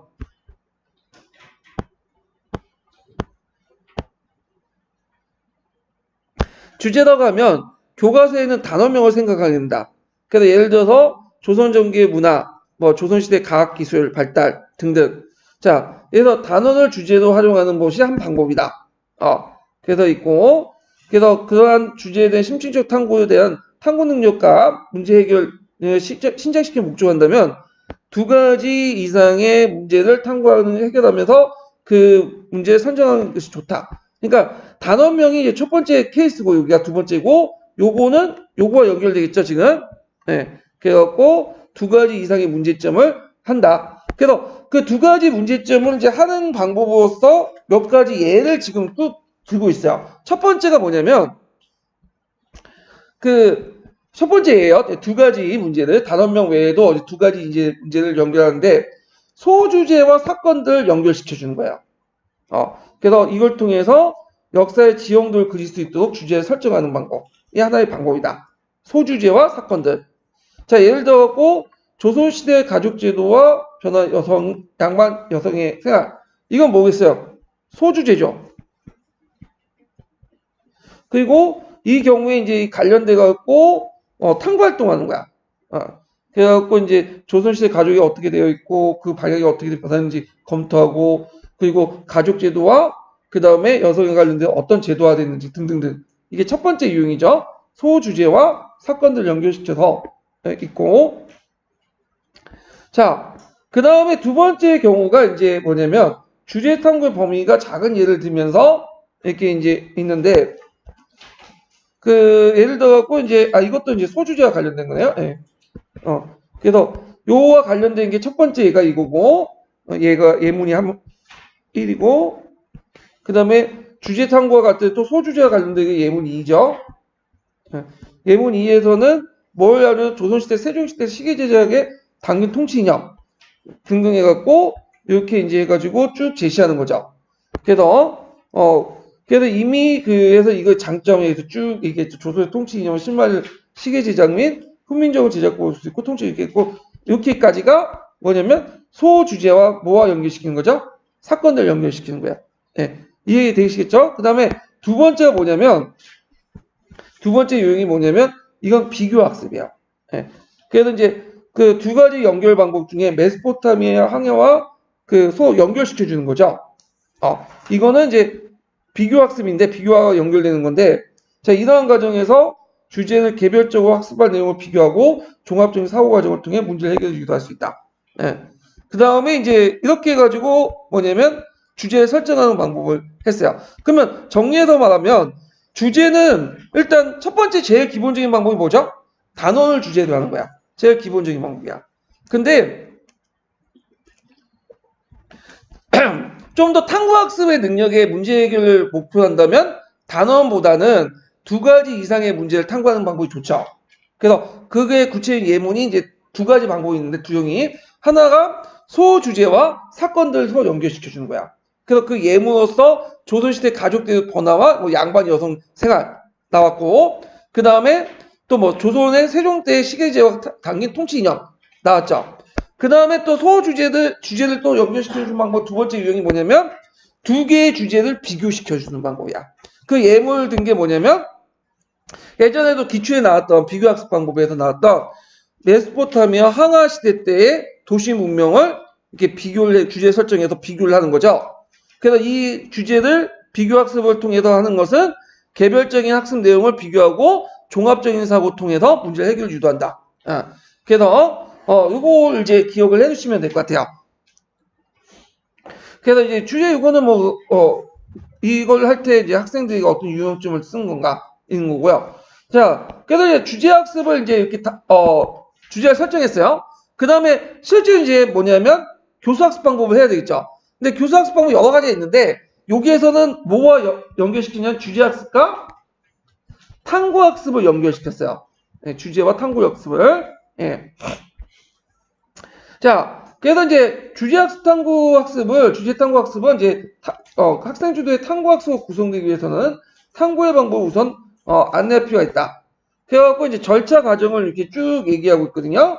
그래서 안내하고 그 다음에 탐구 방법에 대해서 안내는 교사가 제시할 수 있지만 탐구 절차는 이제 학생과 통화를 통해서 결정할 수 있고 교사는 학생이 탐구할 주제를 결정하고 탐구할 주제나 과제에 관련해서 조사할 세부적 사건이나 상황 형상 국면의 잠재적인 결정을 잘 조사하고 세부 사건들에 대해서 확인하고 종합하고 보고서를 작성하고 등등등 이런 것들을 이제 쭉 있는데 요거는 이제 탐구 학습하고 이제 주제 학습이 결합된 뭘까요? 학습 절차죠. 약간 뭐하고 비슷해요. 탐구 학습 과정하고 약간 이제 많이 겹치죠. 오브제 때죠. 그래서 여러분들이 이해하기 쉽게 제가 이제 아까 이제 건너뛰었던 그 내용을 이제 보죠. 예문을 제가 만들었어요. 예문을. 자, 먼저 하는 게 뭐냐면 탐구 주제를 결정하죠. 예를 들어 신앙의 개체의 발견 결과 탐구 주제를 결정했어요. 그래갖고 이제 관련된 이제 탐구 주제에 맞는 사례를 조사해. 그래서 학생들이 산업혁명, 가격혁명, 뭐 등등등 해서 이제 사례를 조사하고. 자, 그 다음에 조사한 사실들이 신학용 개척 발견과 주제와 부합했는지 확인을 하죠. 과제를 하고, 그 다음에 이걸 통해서 뭘 해야 돼? 토론을 해야 돼. 토론. 그 다음에 이제 여기는 안 나와 있지만, 녹색 책에 뭐 토론이나 또는 뭐죠? 보고서를 작성해야 돼요. 마지막으로. 그래서 제가 제시한 기본 심화 강의의 예문과 녹색 책과 서로 연결시켜서 좀 봐주시면 될 것 같아요. 자, 그러면 여기에서 이제 할 때 유의점이죠. 뭐 유의점, 뭐 지도사항 이런 것들 이제 그런 데부터 쭉 나오는데, 그런데 단순히 주제에서 제시한 과제에 대해서 일반적인 해설 차원에서 과제를 해결하면 문제가 있죠. 이것도 정형적이 뭐야? 오리고 베껴서 오는 거야. 추상적으로 던지면 안 돼. 그래서 이런 경우에 주제학습이 신중적인 가지탐구죠. 문제 해결 거리가 멀죠. 자, 그래서 이제 항상 예부했지만 현장학습이라든지 주제학습이라든지 뭐 등등등등 다 뭐죠? 먼저 구체적 사례를 제시해야 돼. 구체 사례. 그래서 예를 들어서 뭐 조선시대 가족제도 변화와 양만 그 여성 생활에 대한 탐구에서 어떤 변화가 일어나는지 대한 특징적을 기술할 것 이상으로 구체적인 사례를 제시하고 구체화시켜야지 된다. 조선시대 가족제도 변화 이렇게 제시해버리면 어떻게 돼요? 얘들이 다 뺏겨와요. 어떻게 참고서 다 있고 구글 치면 다 나와. 근데 이런 식으로 나와버리면 이제 애들이 못 뺏겨오는 거죠. 그래서 이런 식으로 이제 수행평가를 제시해가지고 하는 것도 좋다. 자, 그래서 이제 이거는 뭐 유의점 이렇게 이제 보시면 될 것 같아요. 그래서 파란 책하고 그 녹색 책에 있는 내용을 제가 이제 같이 다뤄봤는데 종합적 정리를 좀 해보세요. 근데 이 주제학습 나올 땐 특징이 뭐냐면 이게 좀 문제가 되게 어렵게 나오는데 왜 문제가 어렵게 나오냐면 일단 파란 책과 녹색 책에 있는 내용이 제대로 정리가 안 돼 있어 지금 왔다 갔다 하고 거기에다가 문제를 내는 게 뭐냐면 되게 어떤 역사 사례가 주어지고 그 적용하는 문제를 물어봐요. 그러니까 적용하는 문제가 이제 예문 속에 있는 내용을 물어본 게 아니라 어디 이상한 그거죠? 그런 식으로 물어봐. 그 예전에 코어 테스트, 피샤르 그 있죠? 코어 테스트 관련돼서 주제학습 냈죠? 주제 설정해봐라. 그 예문 중 주제 설정하는 게 그게 어떻게 뭘 설정하는지 단원명을 설정하는지 부터 시작해서 여러 가지 나올 수 있잖아. 답을 정확히 몰라. 이런 애가 뭔가 뭐 적용하는 문제? 이런 식의 문제가 나오기 때문에 되게 좀 어려운 케이스예요. 근데 어차피 뭐 내만 모르나? 다른 사람도 모르지? 맞추라고 그냥 하는 건데 다행히도 요번에는 논술형 문제가 많이 빠져가지고 그런 문제는 안 나올 가능성이 많은데 자, 하여튼 이런 것들이 이제 있다. 그 다음에 이제 뭐 시대학습, 시기학습은 그냥 건너뛸게요. 뭐 지금까지 2차 때 잠깐 언급된 거니까 시대학습, 시기학습은 이제 각자 보시고 뭘 보냐면 비교학습 이게 되게 중요하죠. 낙방의 감초처럼 이거 뭐 별표 한 5개? 되게 중요해요. 버지 5개 되게 중요한데 유추한 후에 비교야. 요번에 비교 나왔죠. 지역사와 관련돼 갖고. 그래서 이거는 이제 남색 책의 일반적 설명에서 비교적 설명이 있었고 연결시켜서 좀 보세요. 파란 책에도 있고. 자, 그럼 파란 책 내용을 볼게요. 자, 파란 책에 이제 비교학습 부분이 어딨냐. 이게 몇 페이지냐면, 몇 페이지야, 이게? 196페이지 펴보세요.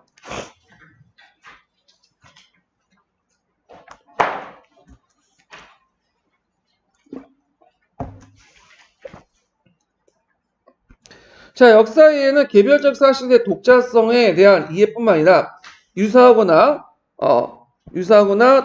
상이한 다른 사실의 비교를 통해서 역사를 이해한다. 이해를 내포한다. 한 국가나 지역의 다른 문화에 완전히 차단되어 독립된 역사를 경험하는 건 거의 불가능하며 지역, 인종, 계층 간의 끊임없는 접촉과 교류를 통해 서로 영향을 주고받으며 발전해온 것이 인류의 역사의 전개다. 따라서 역사학습의 한 지역의 역사가 어떻게 전개하는 사실들만을 그대로 나누는 게 아니라 사실들 간의 관계를 밝혀 그 의미를 부여하기 위해서는 다른 국가의 지역이나 또는 문화권의 역사와 비교해 이해하는 것이 필요하다. 자, 요게 이제 요번에 문제를 풀 수 있는 핵심 키워드가 나왔죠. 자, 역사학습에서 한 지역의 역사가 어떻게 전개하는 사실 그대로 나누는 게 아니라 사실대의 관계를 밝히고 그 의미를 부여해서 다른 국가, 지역, 문화권, 역사를 비교해서 이해하는 게 필요하다. 비교학습 필요성인데 여기에서 요번에 시험 문제 나왔던 게 뭐죠? 지역사죠. 예. 오기널, 지역의 역사. 지역. 이거는 뭘 염두에 두고 나온 거야? 비교학습과 연결해서 풀하고 쓴 거예요. 이번에 시험 문제 나온 게. 예. 그래서 아무거나 내지 않아요. 다 뭐냐면 한 문장 한 단어가 다 뭐냐면 기본설 바탕으로 해서 문제를 내는 거야. 예. 근거가 있어야 되니까. 근데 요번에는 그냥 물체했으니까 꼭 비교학습 아니어도 대충 맥락만 하면 이제 다 맞겠을 것 같아요. 제 생각에는.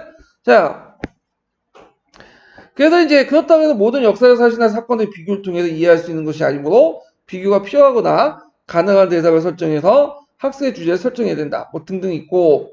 자, 그 다음에 이제 여기에서 이제 뭐 쭉 있는데 이거 각자 읽어보시고 여기에서 볼 게 뭐냐면 이제 유의점을 좀 보셔야 되겠죠. 예.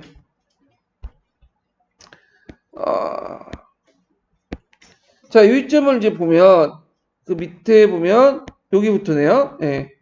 자, 이러한 비교는 우연을 가리는 게 아니라 가리는 게 아니라 유사점과 차이점, 그 원인을 규명하고 궁극적으로 그 비교의 대상이 되는 폭넓게 깊이 있는 목적한다. 요게 이제 목적이고요. 예, 목적. 그 비교학습 목적서면 요거 쓰시면 돼요. 예. 그 다음에 여기부터 이제 유의점 따라서부터 유의점이겠네요. 예, 유의점. 첫 번째, 비교학습 과정에서 비교의 대상에 대한 선호의 감정이나 우열 판단을 요구하는 건 매우 위험하다. 그리고 두 번째는 비교 평가를 할 때는 반드시 그 기준이 다양하게 선정해서 학생의 평가 과정을 폭넓게 해줘야 된다. 두 번째고, 그 다음에 세 번째는 비교학습의 결과 역시 항상 다시 해석할 수 있는 가능성 열어놓아야 된다. 이게 세 번째 유의점이죠. 자, 그 다음에 비교학습의 뭐랄까요? 유용점. 자, 비교학습은 일단 뭐 탐구 능력을 길러낼 수 있고, 역사 탐구 능력을 기를 수 있고, 그 비교 대상을 어떻게 평가한 거에 따라서 그 학생에 대한 역사의식 같은 걸 확고한 데 이르겠다. 예. 그래서 이제 요거 두 가지 외워두셔야겠죠? 그리고 그 비교학습은 시대학습과 마찬가지로 저학년에 맞겠어요? 고학년에 맞겠어요? 고학년이 왜 많이 알아야지만 할 수 있는 거잖아. 예, 비교도. 그래서 이제 이런 것도 이제 같이 기억을 하시고, 또 이것도 이제 모르시면 그냥 역사 사고력을 신장할 수 있다. 역사 탐구력을 신장할 수 있다. 사고력과 탐구력만 쓰면 돼, 그냥. 웬만하면 다 걸려들어. 예. 자, 그래서 여기에서 외워둘 것은 유의점만 좀 외워두시면 될 것 같아요. 자, 그 다음에, 녹색책을 다시 보죠. 자, 녹색책도 비슷비슷해요. 예. 그래서 비교학습할 때 항상 이제 뭐냐면, 여기, 그 사회, 국가, 지역, 문화권, 시기, 계급 등 있고, 비교 분석을 해서 뭐와 뭐를 밝히는 데 있죠? 공통점과 차이점을 밝히는 데 있어. 그래서 항상 이제 비교학습 많이 나오면 공통점, 차이점, 이런 것들이 나와. 그러면 거의 대부분 비교학습이야. 이런 것들. 자, 그 비교학습은 비교의 대상, 비교의 준거 또는 초점을 선정하는 게 중요하다. 그 비교의 대상은 역사, 사건, 종교, 사상, 사회, 문화, 기술 등이 이제 다양하다. 그래서 뭐 이건 쭉 얘기를 듣는데 여기에서 이제 핵심적인 건 뭐다? 공통점과 차이점을 추출해야 된다. 이 내용들 좀 기억을 해두시면 되고. 자, 그러면 이제 여기에서도 이제 뭐냐면 유의점을 이제 봐야 되겠죠. 유의점은 여기부터 나오죠. 예, 유의점이 시험 문제 많이 나오니까. 자, 첫 번째 유의점은 비교할 때 이건 파란색이 없는 거죠. 비교의 범주와 초점을 명확히 할 필요가 있다. 그래서 서로 관련이 없는 사건이나 관계 등을 하는 것은 비교의 의미가 없다. 자, 뭐 예를 든 것도 있지만 예를 들어 이제 미국의 예언군과 한국의 남자들의 생활 이렇게 비교했어요. 비교 돼요? 예언군하고 한국의 남자들의 생활 비교돼요? 아니죠. 어떻게 비교해요? 미국의 남자들과 한국의 남자들 비교해야지 이게 비교되는 거지. 이건 비교의 범주와 초점이 안 맞는 거야, 이거는. 그런 것들. 두 번째는 이제 파란 책에 있는 내용하고 이제 연결되어 있는데, 발전, 진보, 수준 등을 비교하면 우연을 가진 건 잘못된 비교이죠.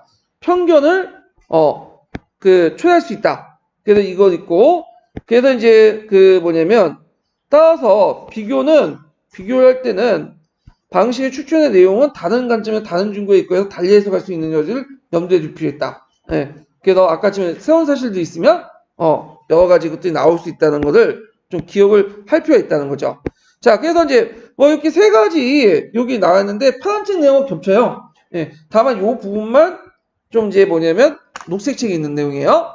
예.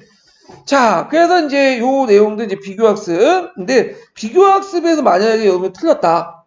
그럼 진짜 시험에 이제 떨어지는 거야. 이건 비교학습 물어봤는데 이 시험 문제를 놓쳐버리면 떨어지는 거야. 그래서 대한철도에서 맞힐까 생각하는 것보다는 요거 맞힐까 생각을 해야 돼. 지금 고민해서. 예. 그래서 대한철도에서 썼다고 해서 다 합격하는 게 아니에요. 예. 자, 그러면 이제 이렇게 해서 이제 받고, 그러면 교수학습 방법을 이제 끝났고, 그럼 평가 부분을 봐야 되는데, 이게 이제 그 평가책이라 해서 이제 역사학습 있고, 그 다음에 녹색책 역사학습 평가 부분이 있거든요. 5장에, 녹색책 5장에 있는데, 요거를 이제 평가도 이게 가끔씩 이제 시험 문제 나오기 때문에, 다 볼 필요 없을 것 같긴 한데, 요번에 이제 좀 나왔던 것만 좀 보고 넘어갈게요. 몇 페이지 보시냐면 325페이지 일단 보죠. 서술형 평가 요번에 나왔죠? 예, 문제점. 그래서 325페이지 녹색책.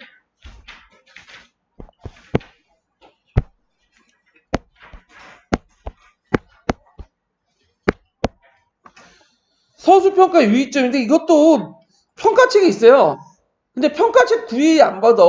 이번에 녹색책 보면 맞출 수 있는 거야. 근데 솔직히 말해서 이거 딱 보니까 녹색책 안 봐도 되겠더라고. 그냥 교육학 지식만 알아도 그냥 풀 수 있는 거야. 그냥 주는 문제야. 딱 보니까. 자, 그러면 이제 서술형 평가 제작의 유의점 볼게요. 서술형 평가의 문항이 반드시 선다형 문항에 비해 역사사고력을 비롯한 역사사고력을 더 측정할 수 있는 것이 아니다. 사실과 교과서의 지식을 기억해서 그대로 서술화도 요구한 문항은 서술형 평가의 장점을 살리지 못한다. 예, 별다른 생각 없이 출제된 서술형 평가 문항은 흔히 역사 지식을 기억하고 해당한 능력을 평가하는 수준에 그치는 게 많다. 근데 최근에 그렇죠. 이게 되게 보면 서술형 평가 요즘 강조하는데 임용이나 그 다음에 내신용이나 솔직히 자기 의견 써요, 못 써요? 못 쓰죠. 그냥 교과서에 있는 개론서에 있는 쓴 거잖아. 이런 것들은 뭐냐면 그냥 암기예요. 해상하는 거야. 그냥 찍는 거는 인지하고 요거는 그냥 암기야. 그냥 해상하는 거. 똑같아요, 암기는. 예, 뭘 암기하냐에 따라 좀 다른 것 뿐이죠. 자, 이게 잘못됐다는 거예요. 그래서 서술형 문항을 지을 때 먼저 평가하는 학생 집단의 성질을 고려해야 된다. 그래서 집단의 규모와 학력 수준을 살펴야 된다. 자, 이를테면 집단의 규모가 클 경우에는 원활한 채점을 위해서 답안의 분량을 적게 해야 되고, 맞겠네요. 예. 그리고 여러분들 이제, 인고를 보면 금방 알 수 있잖아요. 인고는 답안 분량이 뭐예요? 한 줄이죠? 한 단어. 왜냐하면, 되게 많이 이렇게 할 경우에는, 막 논술형 같은 할 경우에는 채점이 안 돼. 어떻게 채점하겠어요, 그걸. 예. 자, 그 다음 집단 학력 수준이 낮을 경우에 가끔씩 쉬운 문제를 출제해야 된다. 이런 것들 좀 기억을 해두시면 될 것 같아요. 자, 그래서 이제 이게 첫 번째 것 같아, 이게. 예. 이게 서술형 문항을 고조할 때는 그 집단의 성질을 고려해야 되고, 첫째 빠진 거네요, 이게 두 번째 같은데, 여기서는. 자, 두 번째로는 역사교육 목표나 학습 목표의 성취도에 측정할 수 있는 문항 진술, 양식을 적절히 풀어낸다. 그러니까 역사교육 목표나 학습 목표 성취도를 측정할 수 있는 문항으로 진술 양식을 적절히 풀어낸다. 그러니까 단순한 내용을 암기해서 서술할 수 있는 지식형 문항을 지향하고, 그러니까 인고처럼 이런 거는 지향하고 역사적 사고를 평가할 수 있는 문항을 만들어야 된다. 좋은 말이에요. 그냥 바람직한 말인데 이렇게 만들었다가는 어떻게 민원이 걸려와. 하여튼 민원이 걸려오고 거기 이제 경기도 교육청에 감사가 뜨고 그렇게 만들면 안 돼요. 현실에서는. 근데 일단은 그 역사 사고를 이제 평가할 수 있어야 되죠. 세 번째로는 요게 이제 시험 문제 나왔죠. 네. 응답할 내용을 구체적으로 진술해야 돼. 무조건 이제 조사를 하거나 진술 다 구체적이야. 추상적으로 진술하면 안 돼. 이게 이제 요번에 시험 문제 나왔던 거죠. 그러니까 논의해라, 평가해라 이런 수도로 끝나는 문항을 접할 때 학생들 어떤 답안을 작성할지 갈피를 못 잡아요. 그래서 이것이 이제 해서 좀 명확하게 뭐냐면 제시를 해야 된다. 이게 이제 요번에 시험문이 나왔어요. 암기해 두시고, 네 번째로는 이제 뭐냐면 문항서를 철저히 조절하고 응답자 범위 정도를 알맞게 구정해야 된다. 그러니까 시험 시간을 고려해서 문항수를 정하고, 그 다음에 작성한 답안 분량과 항목을 제시해줘야 되고, 몇 자 제시해라, 뭐 300자 쓰라, 뭐 이렇게 두 가지 써라, 이렇게 있죠. 다섯 번째로는 이제 여러 문항 중에 몇 개 선택을 답하도록 해서는 안 된다. 선택 문항을 두면 응시하는 학생들이 같은 중국을 적용할 수 없으므로 평가의 타당도와 신뢰도가 든다. 왜냐면 A, B, C, D 이렇게 해놓고는 요 중에 두 개만 골라가지고 써라. 이 식으로 쓰면 어떤 문제점이 있냐면 이게 난이도가 딱 동일하면 딱 되는데 이게 다를 수 있잖아. 그러면 쉬운 난이도 선택한 사람과 어려운 난이도 선택한 사람이 뭐예요? 점수는 똑같이 주면 이게 쉬운 난이도를 선택한 사람들이 더 유리한 거냐. 그래서 이제 이런 것들은 타당과 신뢰도가 떨어진다는 거야. 네. 자, 여섯 번째는 난이도를 조절하여 제한된 시간에 모든 문제를 답할 수 있도록 쉬운 것부터 배워야 한다. 그래서 쉬운 문제부터 배우라고 그 다음에 어려운 문제부터 배워라. 그래서 요번에 그 임용시험도 그런 것 같아요. 제가 보니까 단답형 있죠. 단답형을 먼저 쉽게 하고 그 다음에 서술형은 뒤에다 배치시켜놨다. 근데 문제는 서술형보다 단답형이 더 어려워.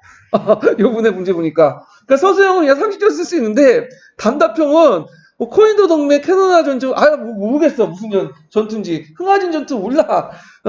그러니까 이거 뭐 더 좋은 문제를 그냥 위에다 배치시켜 놓고, 이런 문제는 이제 뭐냐면 잘못된 거다. 그래서 자기들 이렇게 해놓고는 자기들 시험 문제 낼 때는 이상한 거 이렇게 다 무시하고 낸다 그거죠. 예. 자, 하여튼 이 6가지가 서술형 문제 문항을 할 때 고조할 점 이런 것들이 이제 있고요. 그 다음에 이제 잠깐 이제 또 볼 게 뭐냐면 이것도 원래 다 봐야 되긴 해야 되는데 시간 관계상 일단은 나올 가능성만 있는 것들만 좀 보고 넘어갈게요. 자, 343페이지 펴보세요. 343페이지.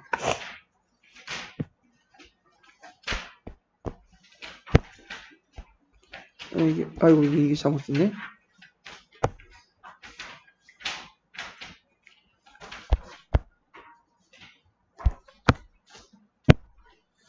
자, 그 수행평가 방법 중에 이게 잠깐만. 어딜 보냐면 343페이지 보면 그 역사학습에서 수행평가 도구는 다음과 같다. 이거 있죠? 요거 이제 좀 기억을 해두세요. 이게 예전에 기출에 2번 나왔어. 뭐와 관련돼서 나오냐면 역사 글쓰기 수업에서 그 두 번째 유형에서 이제 그 뭐냐면 글쓰기 뭐 평가 항목 쓰라는 거? 그런 게 그런 식으로 나왔거든요. 자, 이제 보면 자, 첫째는 제작문 형태로 학생들 학습 결과, 학습 과정을 평가하는 방식이다. 예. 그래갖고 이제 제작물 과제를 부과할 때 학습 결과에 대한 평가되고 수업 시간에 직접 작성하도록 할 경우에 학습 과정에 대한 평가가 된다. 그 대표적인 게 이제 제작학습과 관련된 건데 역사지도 그리기, 역사연프 만들기, 역사신문 만들기, 선사시대 도구 만들기 등등등등 이런 것들이죠. 그래서 이제 이런 것들인데 여기에서 평가 항목을 좀 외워두세요. 그러니까 밑에 있는 뭐 조그만 건 못 외워둬도 그 밑에 1번, 2번, 3번, 4번 있죠? 그거 좀 외워두셔야 될 것 같아. 한 두세 가지 정도는. 왜냐면 예전에 그런 식의 문제, 평가 문항을 쌓는 식의 문제가 나왔기 때문에 암기해두세요. 자, 첫 번째는 제작물의 주제가 분명한가? 그 다음에 두 번째 제작에 필요한 선행 지식이 적절한가? 제작 기술의 표현이 탁월한가? 그래서 제작 과정에서 임하는 태도가 적극적인가? 그 다음에 두 번째는 이제 뭐냐면 이거는 직접 자기가 이제 만들기 이제 수업을 관련된 거고 두 번째가 글쓰기 수업이야. 요게 진짜 중요해요. 이게 2번이 나왔어 기출에 2번이나. 자, 역사 주제에 대해서 다양한 글 수업 하는 방법이 있다. 이게 뭐와 이제 수업 방법과 연결돼 있죠? 글쓰기 수업 방법과 연결돼 있죠. 그래서 이 방식은 주로 학습의 결과에 대한 평가하는 방식이지만 수업 중에 수행함으로써 학습 과정에 대한 평가가 될 수 있다. 자, 이 방식 안에는 이제 여러 종류가 있는데, 역사 논술 쓰기, 그 다음에 역사 이야기 만들기, 그냥 유적지 답사 보고서 작성하기, 등등등등, 이런 것들 있죠. 그 다음에 이제, 밑에 보면, 그, 기준이 있어요. 이거 기준 진짜 외워둬야 돼요. 나올 수가 있어. 예. 자, 첫 번째는 뭐냐면, 자신의 주제를 선택하고 그 자료에 초점을 맞출 수 있는가. 그래서 구체적 항목도 있죠. 그래서 자기의 고유한 주제를 선정했는가, 주제와 관련해서 자신의 생각을 적절하게 선정했는가, 주제에 개발하고 확장하는 다양한 전략을 사용했는가 있고, 그 다음에 글의 의미가 분명했는가. 그래서 글을 쓰는 목적과 주제에 적합한 언어를 선택했는가, 글의 의미를 분명히 이해하는데 적절한 어휘와 개념을 선택했는가, 적절한 세부 사례를 주제에 지했는가. 세 번째는 자료의 수집과 활용이 적절한가. 그 다음에 네 번째는 적절한 수정 전략과 편집 기술을 사용했는가. 다섯 번째는 쓰기 활동에 적극적으로 참여했는가. 요거 5가지 꼭 암기해 두세요. 예. 그래서 이제 시험문에 나왔다는 걸 좀 기억을 해두시고, 그 다음에 이제 세 번째는 학생이 말과 몸짓으로 이렇게 직접 표현하는 방식이야. 그래갖고 이제 뭐 여러 가지가 있을 수 있죠. 여기에서는 이제 보면 이 방식의 토론식 수업이나 그다음 탐구식 수업, 말을 했잖아. 이거 말. 몸집도 있어야 되겠죠. 몸집은 뭐겠어요? 역할극, 모의재판, 그 다음에 무역 연기 등등등. 이것도 몸짓이시죠. 그래서 이런 걸 통해서 이제 세 번째 유형이 말과 몸짓으로 직접 표현하는 방식이야. 그럼 여기에다 중점적으로 볼 것은 뭐겠어요? 평가 기준이겠죠. 요거. 그래서 보면 역사 주제에 대해서 이해를 높였는가. 그 다음에 자료 분석과 관점의 형성이 절전했는가. 표현 자세와 태도가 올바른가. 이런 것들. 그냥 3가지네요, 이거는. 그래서 이거 3가지 좀 외워두세요. 그래서 두 번째 유형이 나올 가능성이 많고, 좀 약간 돌려가지고 첫 번째 유형과 세 번째 유형 평가 기준 쓰고 나올 수도 있어요. 예. 그래서 이렇게 해서 이제 여기는 이제 5장을 이제 봤고요. 그 다음에 평가 부분은 2년에 한 번씩 뭐 이렇게 나오는 것 같아요. 뭐 매년 나오는 것도 아니고. 그래가지고, 주로 이제 평가책에도 나오고, 가끔마다 요번처럼 이제 뭐냐면, 녹색책에 나오고, 뭐 상식적인 수준에서 내거나, 그런데, 문제는 평가책에서 나올 때 문제인 거죠. 재작년에 포트폴리오처럼. 예. 그 문제는 솔직히 말해서, 뭐 어떻게 대처할 수 없으냐. 평가책을, 진짜, 뭐 우리가 서계 읽고 동계 읽는 것처럼, 쪼개쪼개서 세부적으로 공부를 하면 괜찮은데, 어쩌다 튀어나오는 문제를 가지고, 공부하기는 좀 시간 낭비죠. 솔직히 말해서 시성비도 빡빡 떨어지고 그럴 경우에는 그냥 상식적인 수준에서 쓰시면 될 것 같아요. 근데 쓰실 때 겁먹지 마세요. 남들이 당황하면 내가 당황하면 남들도 당황해. 남들 잘 몰라. 그렇기 때문에 겁먹지 말고 막 멘탈 붕괴하지 마시고 그냥 쓰세요. 쓰고 뭐 역사적 사고적 해가지고 다 뜯어맞고 그냥 좋은 말 갖다 붙이면 교육학 여러분들 지식을 그냥 갖다 붙이면 그 기준에 따라서 4점짜리 문제라면 4점 못 맞더라도 1, 2점. 그러니까 4점을 다 맞출 생각 하지 마시고 1, 2점 맞춘다 생각으로 쓰시면 돼요. 예. 그래서 이거는 적용력이야.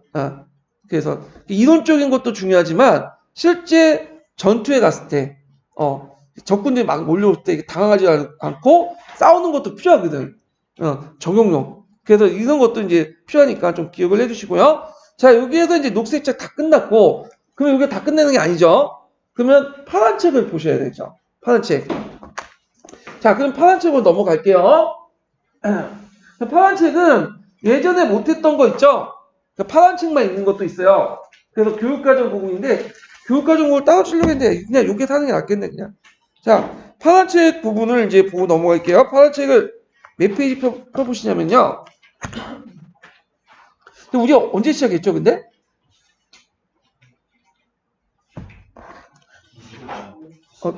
2시 반이요? 50분, 좀 쉴 때 될 것 같은데? 네, 쉬고 파란색 넘어가죠, 그럼요?